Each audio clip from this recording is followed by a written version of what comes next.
Salam değerli izləyicilər, 25 iyun 2026-cı il hərbi qulluqçularla bağlı bir vacib xəbəri diqqətinizə çatdırıram. Zəhmət olmasa videonu bəyənib, paylaşıb, üstəgəl işarəsinə vuraraq kanalımıza abunə olun. Hərbi qulluqçuların şəxsi jetonla təmin edilməsi haqqında dəyişiklik təsdiq edilib.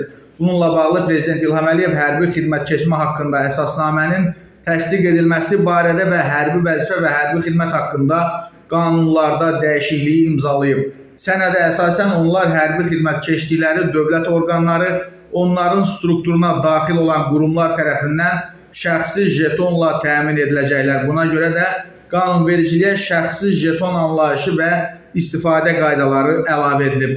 Bundan başqa hərbi vəzifə və hərbi xidmət haqqında qanuna çağırışa qədərki hazırlıq sahəsində hüquqi tənzimlənmənin təkmilləşdirilməsi məqsədi ilə 9.4-cü maddə əlavə olunub. Sənəddə gənclərin çağırışa qədərki hazırlığının təşkili və həyata keçirilməsi ilə bağlı əsasnamənin müvafiq icra hakimiyyəti orqanı tərəfindən müəyyən edilməsi nəzərdə tutulur.